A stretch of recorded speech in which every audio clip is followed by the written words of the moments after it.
그 김준혁 지역구에서 무효표가 4,696표가 나왔다는. 그러니까 이제 이수정 후보랑 김주호 후보 두 사람의 원래 표 차이가 2,300표 정도였습니다.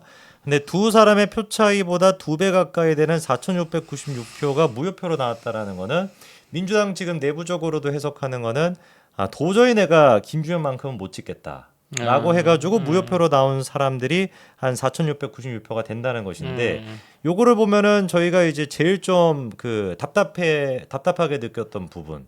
아니 어떻게 김주혁 같은 사람이 당선이 될 수가 있지? 어떻게 양문석 같은 사람이 당선이 될 수가 있지? 라는 거에 대해 가지고 4050 세대가 갖고 있는 진짜 미신 같은 그런 사이비 같은 종교 그 지점 딱 뚫기 직전까지는 그래도 간 거 아닌가? 예, 예. 사람들의 정상적인 판단이. 예, 예. 그래서 이 4,696표가 이 중에 한 2,000표 정도만이라도 이수정 후보한테 왔으면 이길 수도 있을 법한 그런 예. 지금 선거였다라는 뜻인 거잖아요. 네. 지금 제가 볼 때 제가 여기저기서 얘기를 하고 다니는 것 중에 하나가 네. 선거 끝났어도 음. 김준혁 씨는 책임을 물어야 된다고 생각합니다. 어. 그래서 그 필요하면 뭐 집회를 하든 뭘 하든 간에 네네. 김준혁 씨 의원직 사퇴를 요구하는 음. 뭐 행동을 좀 할 필요가 있어요. 그러니까 음.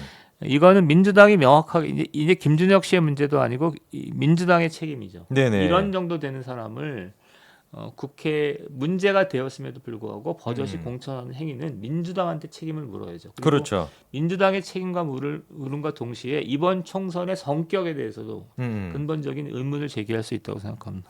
그런 맥락에서 이것도 사실 조선일보의 기사인데 또 재미난 기사 한 가지가 나왔습니다.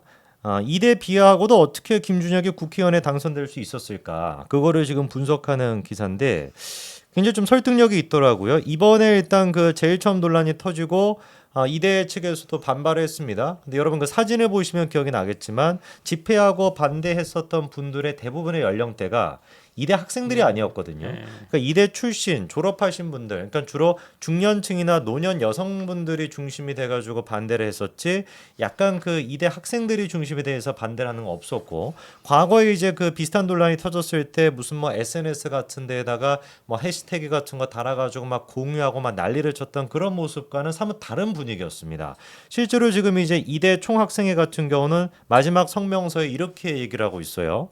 앞으로 이화여대에 대한 부적절한 내용으로 정쟁을 확산시키는 일을 만들지 않기를 요구한다. 그러니까 이 얘기는 바꿔 얘기해서 김준혁 사건에 대해 가지고 더 이상 논란을 만들지 말아라. 그냥 이대로 그냥 묻어라. 약간 이렇게도 해석이 되는 부분이거든요. 그러니까 왜 이런 좀 다른 모습이 나타날 수가 있었을까? 이 부분에 대해 가지고 지금 여기서는 이렇게 해석을 합니다.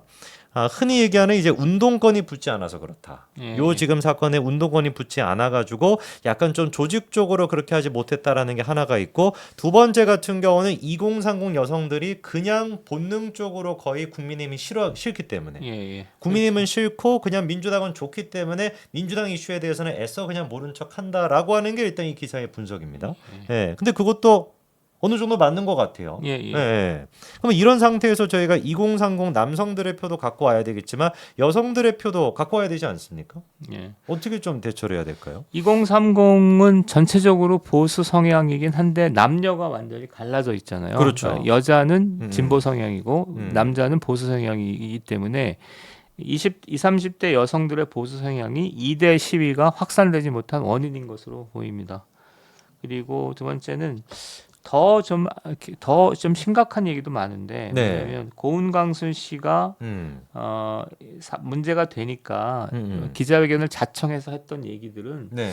사실은 한국 진보의 도덕성 이런 것들을 뿌리로 채 흔들리는 거죠. 그러니까 보셨는지 모르겠는데 네네. 자기 이모 사례를 들면서 막 그렇죠. 얘기를 하는데 허위예요. 가짜였습니다. 네, 넉넉한 네. 허위인데 그렇고 그 다음에 최근에는 그 젊은 진보 쪽 사람들인 것 같은데 네. 이 김한란 씨의 문제에 대해서 막 그 김한란 씨가 친일파다라고 얘기하는 어떤 선전들을 쭉 하더라고요. 쇼츠를 네네. 제작하거나 아니 그 얘기가 아니었거든요. 그러니까 김한란 씨가 이대생을 성접대시켰다라는 게 팩트냐 아니냐가 핵심이잖아요. 그렇죠. 근데 그 얘기는 빼버리고 그러니까 김한란 씨 막 이런 얘기를 하는 걸로 봐서 진보가 갈 때까지 간 것 같아요. 그리고 그러니까 전형적인 예, 물타기인 거죠. 예. 물타기를 넘어서서 그러니까 아주 부도덕한 행위인 거죠. 음. 그러니까 무슨 싸우더라도 이렇게 운동이라도 이렇게 도덕 금기가 있거든요. 그러니까 사실을 넘어서서 한다거나 네. 너무 이렇게 심각한 인권 유린 행위를 한다거나 이런 거는 하지 말아야 되는 건데 근데 지금은 그걸 넘어섰잖아요. 그러니까 고은광수 씨는 운동권에서도 좀 알려진 사람입니다. 네네네. 근데 이 양반이 자기 진영을 옹호하기 위해서 자기 이모가 찍은 사진이 있는데 그걸 가지고 뭐 그걸 사진을 보니까 김한란 씨가 이대일 성접대한 게 옳다라는 뭐 이런 증언을 하는데 일단 말도 안 되는 증언이고 그렇죠. 예. 예. 그거는 일단 이대 측에서도 확인해 줬습니다. 그러니까 이제 고은광순 이름도 네 글자네요. 이 사람의 주장에 따르면은 자기 이모가 35년생이었는데 예. 이 지금 이제 낭랑클럽이라고 하는 게 48년도부터 있었다라는 거 아닙니까? 그러면 이제 13살 때 이런 활동을 했다라는 뜻이 되는 건데 그러면은 13살의 대학생이라는 뜻이 되는데 말이 안 되잖아요. 예, 그렇죠. 그래서 이대에서 이미 이 지금 이모라고 하시는 분이 56학번이었던가 그런 걸로 기억이 납니다. 그러니까 50년대 학번이라고 하는 걸 이대에서 이미 확인해 줬기 때문에 사실상 고은광순의 주장은 명백한 허위로 지금 밝혀진 상태인데 대표님 말씀처럼 소름이 끼치는 건 그거라는 거죠. 예. 자기가 제대로 알지도 못하는 이모까지도 지금 소환을 시켜가지고 예. 이 판을 뒤집기 위해서라고 한다면은 내 수완 방법. 이모까지도 진짜 구라를 쳐가지고 이렇게 써먹는다라고 하는 게 옛날에 네. 저희 어머니 아버지들이 했던 얘기 있잖아요. 공산당은 수단 방법을 버리지 않고 목적을 달성하기 위해서 무슨 짓든지 한다. 네. 그런 얘기가 떠올랐어요. 그러니까 우리 때 진보는 저 정도는 아니었던 것 같은데 지금은 완전히 그냥 수단 방법을 가리지 않고 마구잡이로 하는 것 같아. 대표님 그러면은 예. 민주당은 지금 이제 수단과 방법을 가리지 않고 총칼 들고 다 지금 막 달려오고 있습니다. 예. 저희는 그러면 어떻게 해야 되죠? 저는 일단 두 가지를 같이 하면 좋겠는데요. 하나는 당장의 탄핵을 어떻게 할 것인가가 단기적인 승부고 네. 그다음에 장기적으로는 3년 정도 있는 대통령 선거를 염두에 두고 일을 하면 좋겠는데 네. 단기적으로는 일단 대통령을 겸하고 부당하게 이런 것들을 좀 막아야 될 것 같아요. 이게 하나의 유행처럼 번지고 있는데 그거를 딱 그거를 제동을 걸 필요가 있는 것 같고 특히 어디냐면 국민의힘 국회의원들을 제동을 걸고 이 제동은 뭐와 연동되어 있냐면 대통령 탄핵 국면에서 국힘의 일사불란한 행동을 위한 전제 작업이잖아요. 네. 그다음에 이게 일단 가장 대통령 그다음에 국회가 바로 서는 게 매우 중요해 보이고 그다음에 시민사회가 나름대로 역할을 해야 된다고 보고 그래서 탄핵 국면을 잘 치르고 그다음에 장기적으로는 내년 이제 3년 후에 대선 사실은 총선보다는 대선이 훨씬 크잖아요. 대선에서 이기면 되거든요. 그렇죠. 그러니까 대선을 잘하기 위한 어떤 작업들을 지금부터 좀 할 필요가 있겠다는 생각이 듭니다. 진짜 민주당은 갈 때까지 간 상태라 가지고 이게 지금 바로 선거 직전에 이런 일을 했었던 거잖아요. 기자회견 잡고 했었던 게 이러다 보니까 근데 이게 통해 가지고 실제로 사람들한테는 그러니까 김한란의 문제가 친일파 아니야? 약간 이런 식으로 그냥 생각해가지고 묻혀버리다 보니까 생각할 수 없는 진짜 폐륜적인 일까지도 이렇게 지금 벌이고 있는데 정말 좀 걱정이 됩니다. 저는 총선 끝나고 난 뒤에 또 여러 가지 혼란이 있을 것 같긴 한데 아까 이제 그 대표님 말씀처럼 제일 중요한 거는 지금 저희의 적은 민주당과 이재명이라는 거 그리고 조국이라고 하는 거 거기로 이제 화살을 돌릴 수가 있어야 되겠고 저희들끼리 먼저 이제 막 분열이 돼가지고 하면은 안 된다라는 게 제일 중요한 포인트겠네요. 지금은 제가 볼 때는 아주 급한 얘기는 누구지 안철수, 홍준표류의 이런 것들을 제동을 좀 걸 필요가 있는 것 같습니다. 그 다음에 이제 양상훈 씨를 비롯해서 사회 어떤 저명한 칼럼니스트들, 논객들의 어떤 생각들을 좀 바로잡을 필요가 있는 것 같아요.